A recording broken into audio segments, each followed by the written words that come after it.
NASCAR fans, welcome on into another episode of Winning Bets. I'm your host, Jason Mattis, as always, and this is my weekly NASCAR show where I'm joined each and every single week by William Blackwell, where we break down the last week's race and preview the upcoming race. How's it going there, William? It's going good, man. I am looking forward to talk about this upcoming weekend's race at the Kansas Speedway with you and also possibly getting y'all to bring home some money this weekend and some bets. So, a lot to talk about here, and I'm looking forward to it. So, let's get started. Yeah, speaking of bets, last week was a good week of betting for me. I, of course, gave out sports bets on my daily sports betting show, and I gave out two bets head to head. I got Christopher Bell up over Brad Keselowski in a dramatic finish right there on that last turn as he just squeaked past Keselowski. And then I also gave out another winner. I gave out Kyle Busch up over Denny Hamlin, which obviously Denny Hamlin had several issues late in that race there with tire issues and spinning out and what have you. So Kyle Busch was able to overcome some of his earlier issues and take advantage of some of Hamlin late issues. So it was a good week for us right here. There on betting on NASCAR right there. Also, a reminder, everybody, we give out our picks for a chance to win $25,000 on the Jackpot Races app, $10,000 over on the NBC Sports Predictor app, and another $1,000 on the Fox Bet Super 6 app. But let's first start with that Auto Trader 500 at the Texas Motor Speedway, where Kyle Larson was the winner again at a 1.5-mile track. Have you heard that before this season yet? Have you heard that? No, I'm surprised that he finally won. But in all honesty here, he did the same exact performance out there this past Sunday like he did at Atlanta back in March. And I was thinking that he was just going to choke and just let the win go to maybe Tyler Reddick or William Byron because they were up there all day long. But he held on, and I think that's going to be the tough team to beat. Like, a lot of people expect it to be the toughest team to beat in Phoenix, but they're so fast. And look at him and compare him to his teammate Chase Elliott and Alex Bowman and William Byron. He's like really fast, and they're really struggling. And he is obviously not driving the same equipment as they are. And but man, Larson is fast. And just this past weekend overall, we saw Larson dominating, but we also saw a lot of crashing going on. More crashing than we saw at Talladega just a couple weeks ago.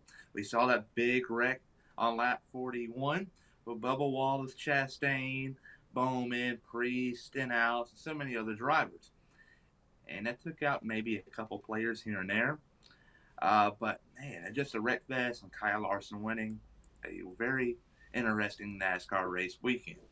Yeah, even one of the announcers when that big one came earlier on that race even mentioned how it was kind of like at a super speedway, and he even mentioned Talladega, how that was like the big one at a super speedway. So that was certainly interesting. You touched on William Byron and Tyler Reddick; those were to me easily the biggest competitors to Kyle Larson that day. To your point, they were running right there with him. William Byron certainly running right there, kind of neck and neck with Kyle Larson. So other than that, he didn't have too whole hell of a lot of competition. I didn't think. You saw the tweet that NASCAR put out, I believe.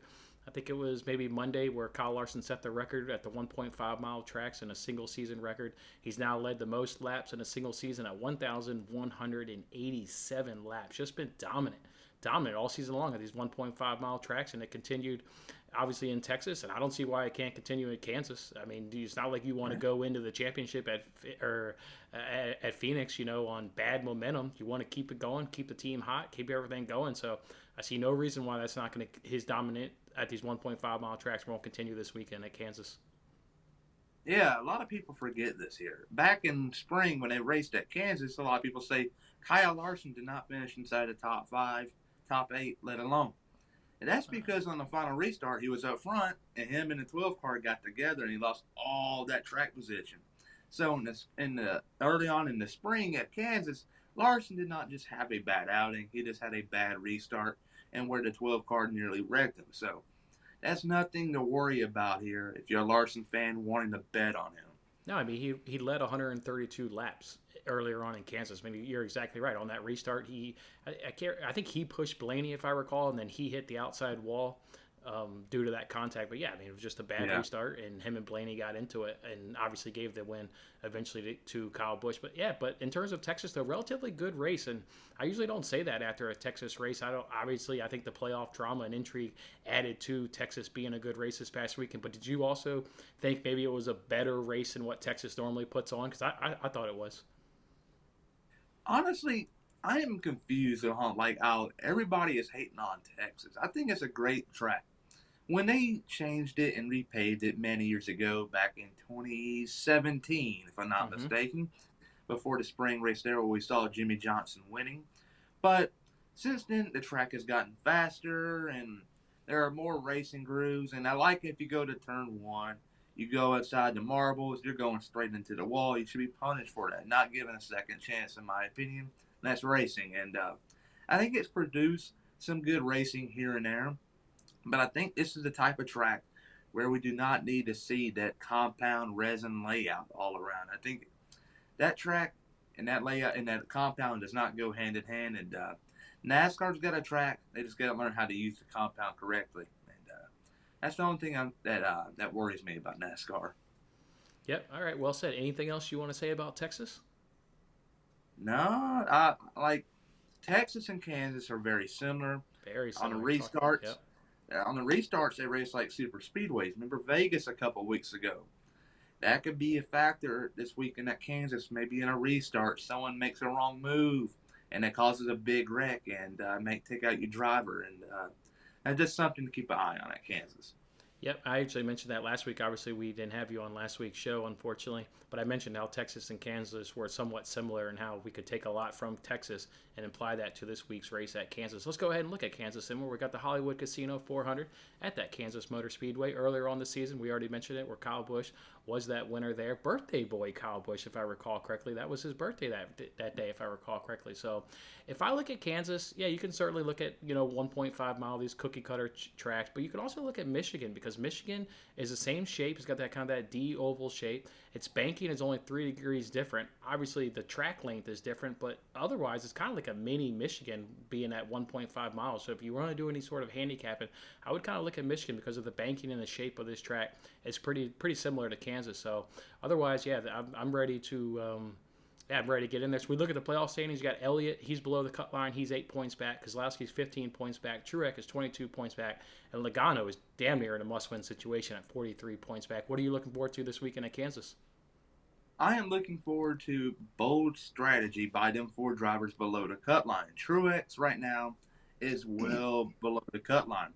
And Martinsville has been decent to him in the past, but Kansas is a mile and a half track, and that is where Truex usually dominates.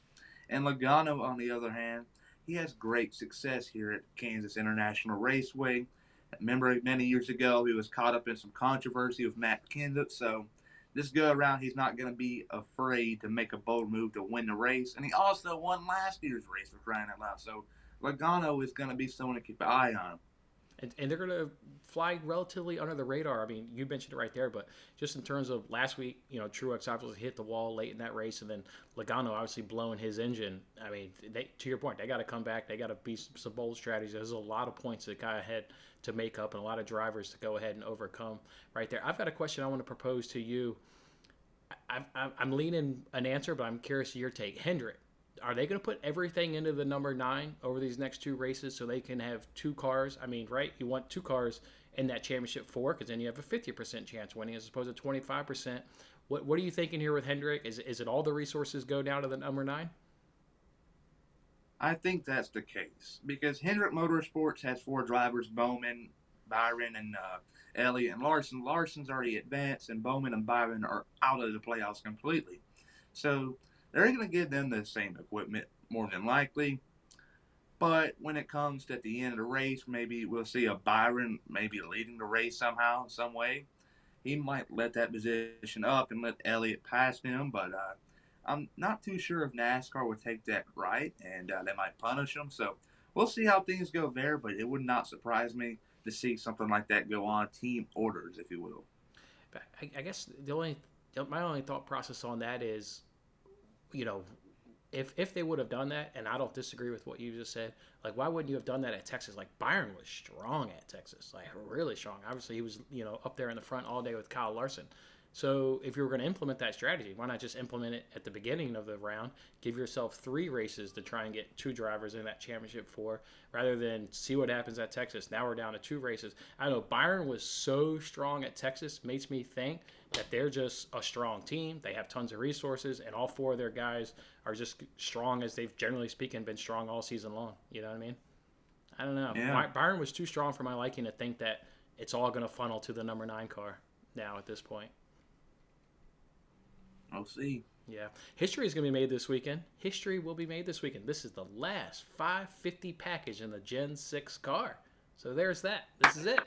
This is it. No more. No more 550 in a Gen 6 car after this weekend. That also even puts more just belief into my system that, normally you would think like somebody may be sitting there watching this, they're going to be like, well, Kyle Larson's got 2 races. He'll go and, tweak his car, do whatever, just kind of make sure he is got his thing ready to go for Phoenix. Well, it's in a whole different package. It's in the 750 package. So there's nothing to tweak. He's in the 550 package. Just go run it, kick ass, dominate, and go ahead and take that checkered flag because you're going to be running a completely different car at Phoenix. So, Yeah, and the thing is, it's not like Hendrick Motorsports, Kyle Larson, let alone, has been dominant on the 750 horsepower package. So that's also a big advantage for him because remember at Dover when they ran it, 1, 2, 3, 4 finish, and Dover's kind of similar to Phoenix and its length, and it's not banked as high as you think it is.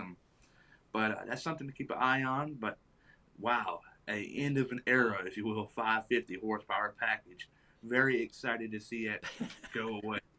That's right. All right. Anything else on Kansas, or you want to give these people the winning picks? Let's give them the winning picks and possibly the chance to bring home some money. All right, let's do that. All right, let's start first with that Jackpot Races app where you can win $25,000, 5 groups of drivers. Pick the driver to finish best amongst the group, and then you got to go ahead and give them a top 3. We'll let William start first in Group 1 where he's got to pick between Larson, Hamlin, Truex, Elliott, Kyle Busch, and Blaney. Who's it going to be for you? It's going to be Kyle Larson. Kyle Larson is the back-to-back winner just these last couple of weeks. He won the Road 1. He dominated at Texas.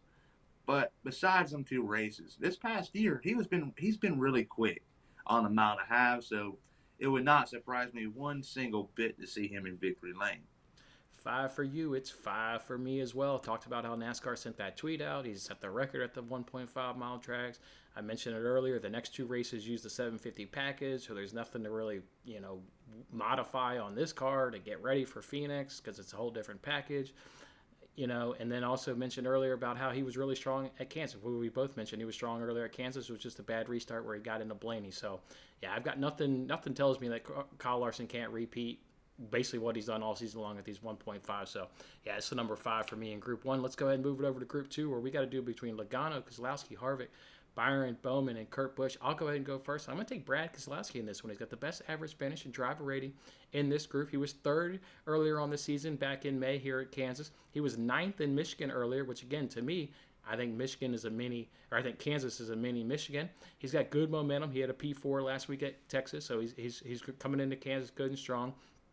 5 of his last 6 finishes here at Kansas, he's had a 3rd, a 4th, a 2nd, a 1st, and a 6th place finish here at Kansas, so obviously running extremely strong. And last thing for me, last 3 races, he's been in the top 6 in all 3 stages of all 3 of those races. Man loves Kansas, so it's Brad Keselowski for me. What about for you? I got a tight decision right here, or a tough decision, if you will, between Joey Logano and William Byron. Logano in the past has been really well at Kansas. He's won last year's race in the playoffs. But this year, in 2021, Logano hasn't really had the pace at the mile and a half tracks where he can go to victory lane and beat the 5 car in the Hendrick camp. And that leads me to picking William Byron. William Byron this past weekend at Texas was really fast, and a lot of people forget this year. Byron is really good here at Kansas. Nearly won his first Cup race here back in 2019 where we saw Brad Keselowski getting the checker flag. And this go-around at Kansas, this race right here could very well be a night race. A lot of people might say, oh, it's a 3 o'clock start time. But hear me out here. There's a good % chance here this Sunday for rain. If it rains, it's automatically going to favor the Hendrick cars over everyone else. But if that happens, William Byron is your man. I actually think this is going to be a Monday race because of the rain. I mean, you look at the forecast, it's like a 50-60% chance of rain damn near all day. So I actually think this race will be ran on Monday. I don't think it'll happen on Sunday, to be honest. They finally got lights there, so we might see a late race or a Monday race. I don't know. The Monday ratings when Bubba Wallace won was not spectacular by any means, and I think if they're willing to take the risk so to get that race done with so they can already go to Martinsville and set up there. I don't think they want to be too far behind and when it comes to moving the stuff all the way back to Kannapolis and Concord and been moving it to Martinsville and Phoenix. And I think they're going to want to speed things up, so it would not surprise me to see them try to push it for a late start time and postpone it to Monday afternoon.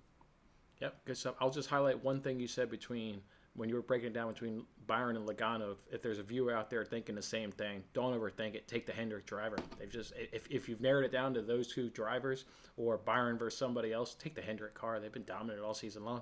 All right, let's go ahead and move it over to Group 3. You go first. You got pick between Bell, Reddick, Dillon, Bushier, Dibenetto, and Wallace. Oh, this is another tough round here. You got Matt Dibenetto in the 21 car. As of lately, he has been decent at the mile-and-a-half tracks besides Texas. And then you got Tyler Reddick. These last 2 weeks, he has been in contention for his first career Cup win. And this weekend, I think it's going to be the same. He's going to be up front, top 5 all day long. He's going to be riding the top line here at Kansas, and it would not surprise me to see that 8 car go to Victor Lane.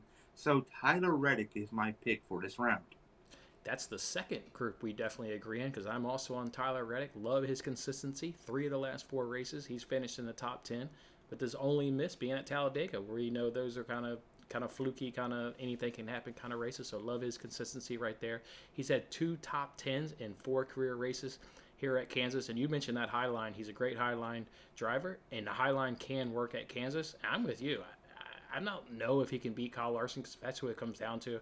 I mean, you and me would both agree we would take Kyle Larson, but he's going to be there just like he was there last week. I believe Tyler Reddick will be there, and I would like to see him get in victory lane for the first time. I don't think it can happen. I've actually placed a real sports bet on Tyler Reddick this week. Maybe I'll give it out here at the end of the show. I've already placed it. Normally I wait till Friday's show, but what the heck? Maybe I will go ahead and give it out. But yeah, I like Tyler Reddick. He's going to be strong this week, and I agree with you. All right, let's go ahead and move it over now to Group 4. We got picked between Almirola, Chastain, Stenhouse, Briscoe, Suarez, McDowell. I'll go first. I'm going to take Daniel Suarez. Look, he won this group back in May, finishing 11th place. He got 10th at Texas, 13th at the Roval. So he's got pretty good momentum. So I'll go ahead and take Daniel Suarez. I'm going to pick my driver here. Back in the spring, it was not spectacular by any means. But this past weekend at Texas, I've seen a lot of things out of that whole organization, Stewart-Haas Racing, but especially that 14 car. The 14 car this year has been struggling at the mile-and-a-half, but he was inside the top 10 for both Stage 1 and Stage 2. And at the end, he obviously got collected in some controversy with Denny Hamlin, and that's something to keep an eye on. Maybe Briscoe prevents Hamlin from going to the next round, similar to Harvick and Elliott. Time will tell there, but I think Briscoe is the safe bet out of this round. And, yeah. You picked Briscoe? What? You picked Briscoe? Yeah. I'm kind of surprised I picked him. All right, who are you going to pick between these guys in the last group? Jones, we got Jones, Custer, Newman, Priest, LaJoie, and Haley. Wow, that is a tough round, and a lot of drivers are going to be wrecked out of this round, but I really like Eric Jones out of this round. The other drivers are just very inconsistent. Eric Jones will bring it home inside the top 20, and that's all you need for this round, in my opinion, here at Kansas. So give me Eric Jones. I'm with you again. Another group we agree on. I also took Eric Jones. I don't want to repeat the same things you said. The only thing I'll add to that is I actually went to DraftKings and looked at the odds of the driver to make the top 20. He had the best odds to make the top 20. It's because of a lot of the things you said. So I went ahead and settled on Eric Jones in a group that I've admittedly struggled with this group. There's so much just unknown with this group each and every single week. So, but I agree with you. I'm locked in on Eric Jones. All right, who's going to take that checkered flag and who's going to round out the top 3 for him, William? Finishing third will be the 24 car of William Byron. Finishing runner-up, however, get ready for it, will be the 5 car of Kyle Larson. And that leads to the race winner being the 8 car of Tyler Reddick. I think Reddick's weekend is this weekend here at Kansas. And Kyle Larson is very well going to be up front all day long. But at the end, since he's already locked into Phoenix, he might not race as hard as he would. So maybe Tyler Reddick gets past him. I don't know. It wouldn't surprise me. Maybe not damage that race car because they might use it again. But I think Tyler Reddick gets the job done here at Kansas and wins for RCR.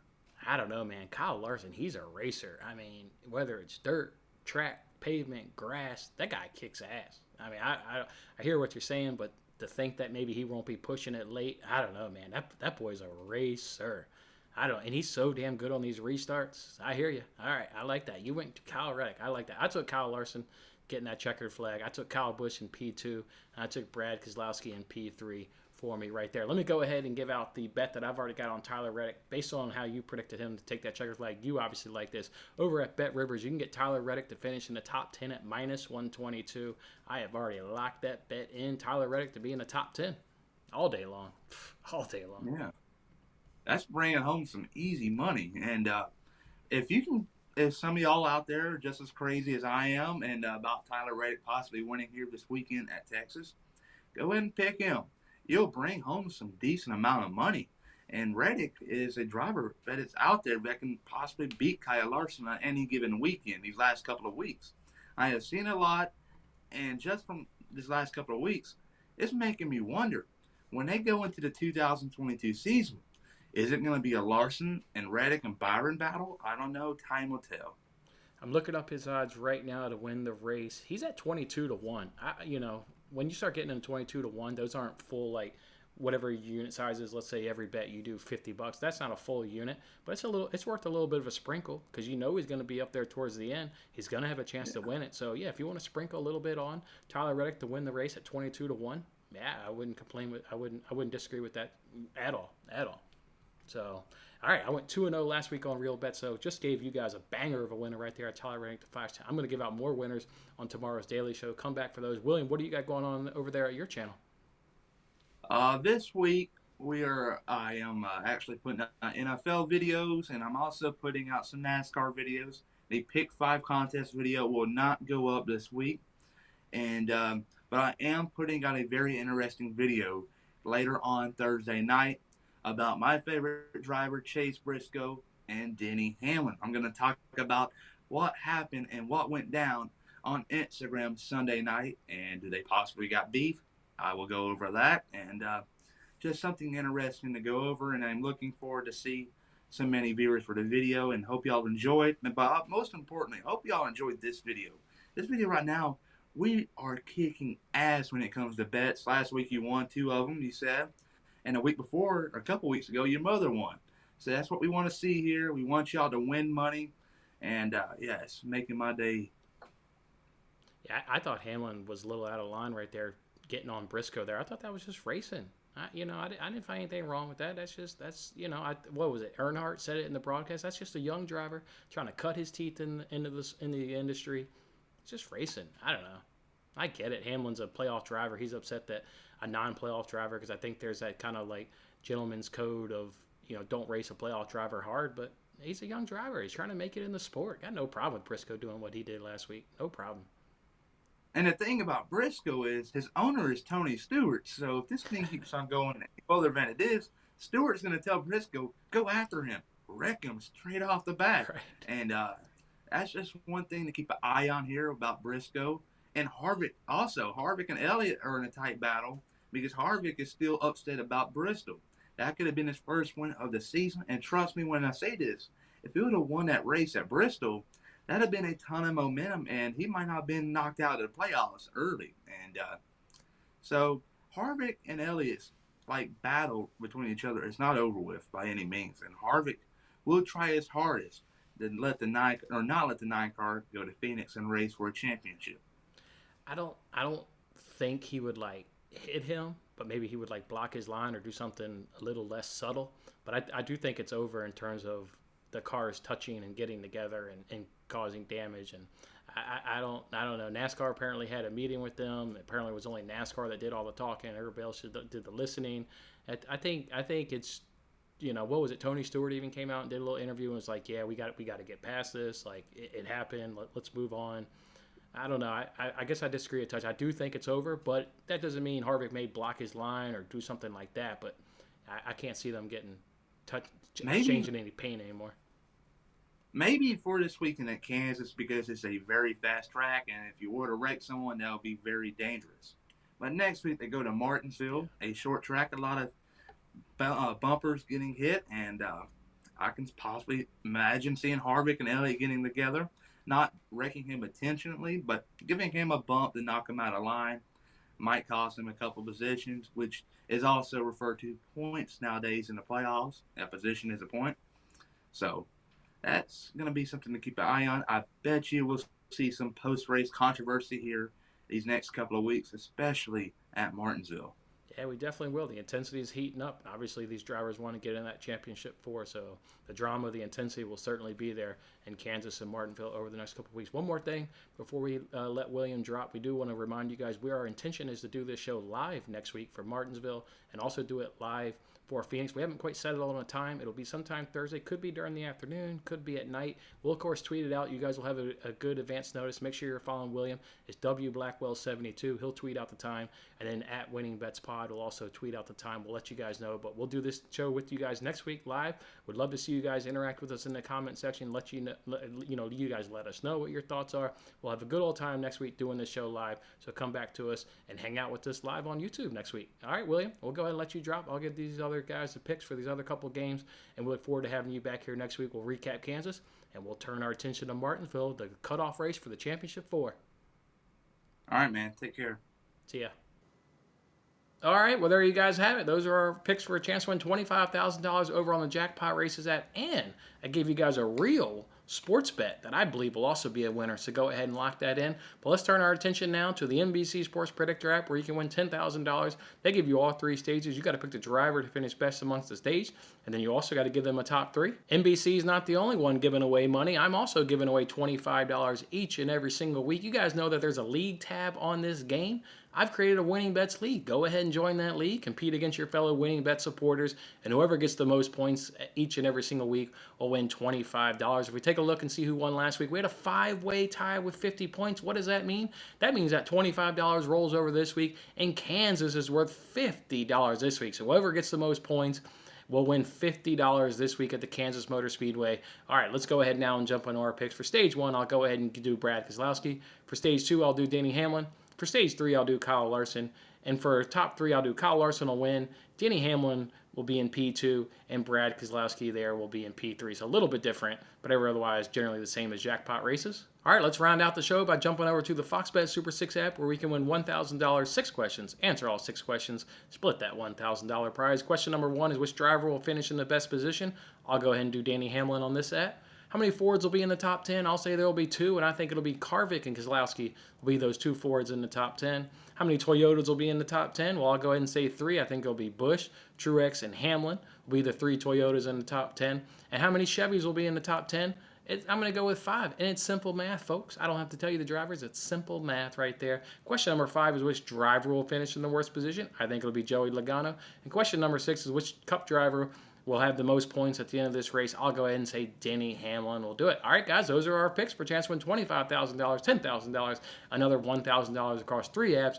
3 games, all free and easy to play. And just like William said a couple weeks ago, we had a $250 winner on the Jackpot Races app. I hope this week is your turn to be that winner. Go enjoy this race at the Kansas Motor Speedway. Come back next week. Join us live. We'll have a lot of fun giving out our picks for Kansas, talking about the cutoff race for that championship 4, and we'll look to see you guys then. Have a good one. That was a lot of fun. Don't forget to like, comment, subscribe, and good luck with your picks. If interested in placing real sports bets, then check out my latest daily free sports betting video in the bottom right corner. Otherwise, I'll see you on the next contest.